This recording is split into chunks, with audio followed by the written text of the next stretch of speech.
Abbey Wolin turned heartbreak into healing and early business struggles into a thriving career built on resilience, art, and strategy. On this episode of Jewish Grit, hear how she carved her own path and now empowers countless of entrepreneurs to do the same. This week on Jewish Grit.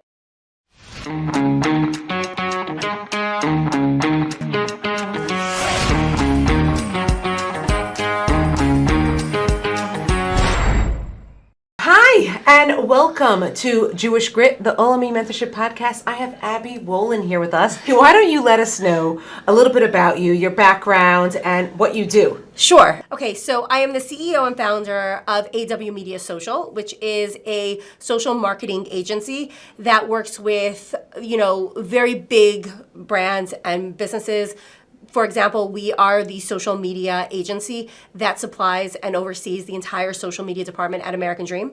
So we are overseeing all of their campaigns from a social marketing perspective, but we also work with nonprofits. We work with one of the organizations is Yachad, which is under the OU, and they support individuals with special needs, and then all the way to camps or retail businesses and all different types. I actually just launched something which is really exciting about small businesses and really helping them, because there are so many times that there are small businesses that they're too big to do it themselves, and they need a little bit of support, like a little bit of gas in their car to get them to the next level. But they're not big enough to have a monthly retainer to a marketing agency. That could be really expensive for a lot of people. We just launched the Accelerator program, which is really exciting. And then on top of that, I'm very passionate about art and Judaica art. And my first business that I ever started was called Not Too Shabby, which is hand-painted glassware and serveware. And I actually ended up pivoting into the marketing agency and helping and supporting Jewish women entrepreneurs. I felt that calling, that it was deep inside of me that I had denied for a good 6-7 years, and I decided this year to bring it back. So Not Too Shabby is back as a craft company, and we and painting, hand painted glassware, and people have been so excited to see me do art again. That passion, those hobbies are so important. In bringing life into what you do. But I think self-care is something that we, lack or we don't give ourselves enough of, and denying ourselves of these hobbies and things. You did a lot. What were some challenges along the way to make these transitions? Because that could be very powerful to people to hear. I was a pianist. I was actually supposed to go to a school, you remember Fame, back in the day? So going into 10th, into 11th grade, I auditioned and I tried to get into a public school. It was a public school like Fame out in Syosset in Long Island. And I remember somebody telling me that if you go there, you'll never, you won't be from. So it was a very, very specific decision in my life that I really remember consciously saying, no, this is the Torah life that I want. But what happens is that when you're multi-passionate and you can do so many different things, it could pull you in so many different ways. And so how do you actually navigate that? And so I had a really challenging childhood and adolescence. My father was diagnosed with cancer when I was 6. He passed away when I was 11. I was living in the West Coast at the time in California, and my mom, 2 years later, I was 13. My mother remarried, moved us from LA to New York, and now we had 5 kids. They had 4 kids, so it's 9 of us all together. We're all teenagers. In 9th grade, I got into just a bad crowd of kids, and I remember going into 10th grade and saying, those kids are not really the people that I am. That's not who I want to be. And I remember actually looking around at my class and saying, who do I actually want to be friends with? Who do I want to be when I get out of this school? And I made new friends in 10th grade. And by the time we got into senior year, they were all going to really big colleges. I mean, one of my friends went to Cooper U. Wow. So I was embarrassed to say that I was going to go to community college or even though that's a fine place to go, believe me, but they were all going to really big Ivy League schools. So I thought to myself, where could I go that would get me on ability alone? Right? Because I didn't have the grades. So I thought to myself, well, I like art and I'm going to be an artist. and I'm going to go to art school. And so I remember going to the principal and saying to the principal, can I get into the art program? There was a 12th grade program. I have to make a portfolio to get into the college that I want to get into. And he's like, well, no, you didn't take it in 11th grade. You don't get to take it as a senior. And I said to him, no, I don't think you understand. If you don't let me in here, I'm going to apply anyway. So either you could help me or not help me. And he said to me, if you get permission from the art teacher, then I'll let you in. And I remember I went to the class, I knocked on the door. She looked like Miss Frizzle, like mind you, like really frizzy hair, like flowy skirt.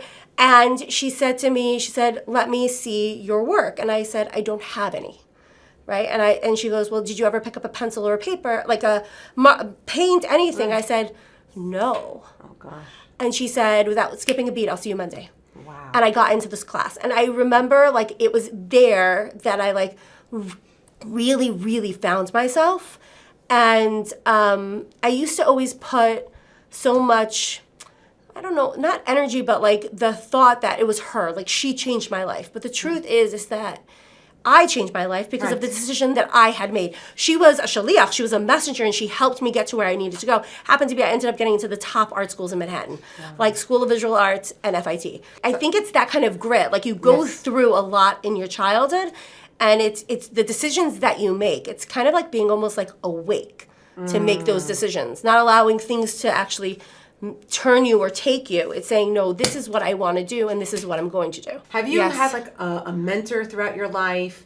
And if so, like what do you think the best advice you've ever received was? I actually found an executive coach like recently who has been very helpful and just really, really great. And I think the best mentors that are out there actually help you come to the decision on your own without giving you advice, because you're going to fight that advice, right? You're usually, like whenever my husband says, oh, blah, blah, blah, blah, I'm like, no, because like I want to prove him wrong, right?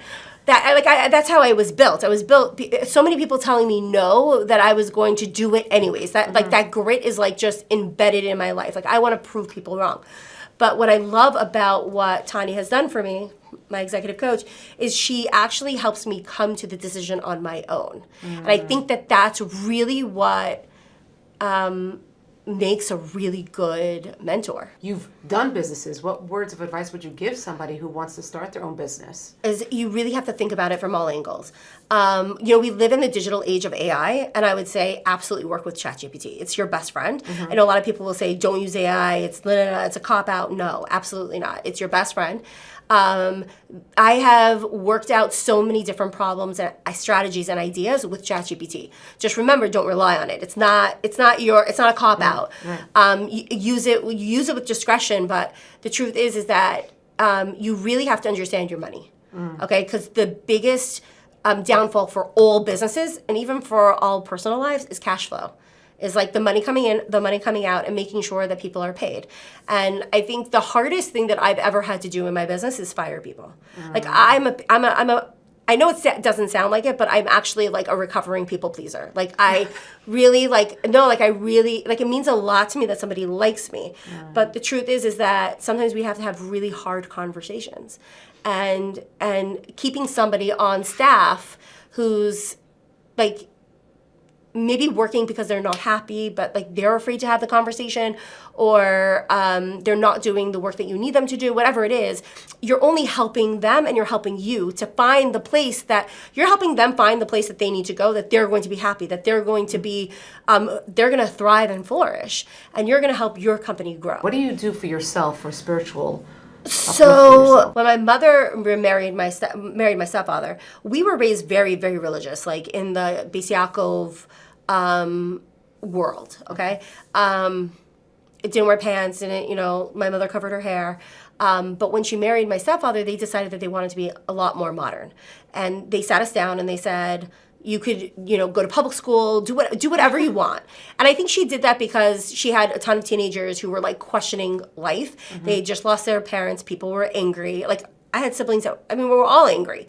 And I think the way that she just she felt like if she put more restrictions, it would have like a bad result. And so she let us have that freedom. And I really at the time, I loved it. Like You weren't confused? No, so I was questioning. So like for me, it was like I wanted to wear pants. I wanted to wear short sleeves. I wanted to wear tank tops. I wanted to wear bathing suits. Like I wanted to be in that modern world. What happened is that I ended up in Hank, Hebrew Academy of Nassau County, and in that school, it was an NCSY school. So for those who do not know, NCSY is a program under the OU that is out there for outreach for public school students and modern Orthodox students. And they have weekends, Shabbatonim, and they are there to really be the answer to a lot of the questions that you have. So like, why do I have to cover up? Why do I have to be modest? Why do we keep Shabbos? How do I know that the Torah is true? How do I know that what my teachers are telling me are true? How do I know that this isn't just a made up funny story that we just kept, like, so all of these questions were answered for me within my high school years. And that level like stayed with me. I remember when I moved to Passaic and like 18 years ago. And I remember being in that community and feeling so, like, almost like a culture shock. Like, I was like, I had told my husband, I said, I never want to go back to that Beis Yaakov world. And I really want to stay more modern Orthodox. And we ended up in Passaic for housing and for whatever it was. It was really hard for me in the beginning. Like, my husband didn't grow up that way. So for him, it was something that he really wanted. And for me, it was something that there was trauma behind it because of how I was raised and for everything that I had gone through as a child. So, and I remember thinking to myself, I will not have my children have the same experience that I had. And I really worked hard on the education piece to give them those answers. And it happened to be that their schools, I didn't even have to do so much because the schools in Passaic were so good. Right. My daughter came back with a Beis Yaakov high school graduate with so many answers on her own. Right. And she found her own path, her own way. But for me, it's like I have this like such a strong connection with God. Like I do. Like I feel like I'm so tapped in because of, what I went through, but also knowing that every single hardship has brought me closer to him. I know a lot of people like would feel like angry and betrayed, but for me it's like, no, like I'm in this world, I got one life to live, one. And how am I going to do it? And I believe so strongly that it happened. Like and when I mean it happened, I mean our Jewish history. Right. Like it happened. And if it happened, then it's got to be true. And if it's got to be true, then I've got to do it all. So I really try very hard not to live in the in-between, but like really taking it in. So like my favorite thing to do, like every week is baking challah. Baking challah to me is like the time that I can really tap in.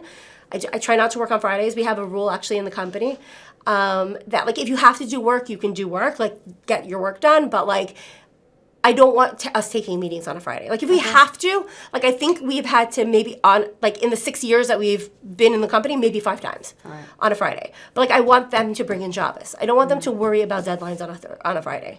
Beautiful. That's so beautiful. And that's really important to me. And I think it makes so much sense that you're saying that the challah, because it's the creative aspect that's using your hands. It just talks to you. Yes, and you can talk as you're making the challah. I just like talk to Hashem, and I really I take that time for myself.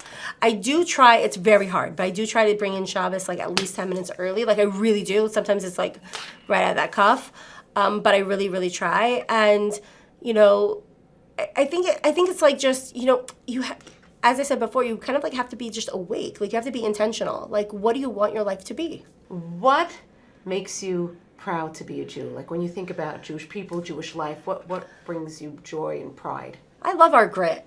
Like I know that I had talked about our history, but it's true. Like because if you look at all the different stories within the Bible, the women save everybody all the time. They're always like hidden. Right. And I love that also about women, is that we don't have to be loud. We don't have to be like in your face, but we need to own our truth and really, when we own our truth, we own ourselves and we own our mission in this world, right? We all have a mission in life. Yes. Okay, we're here for a reason.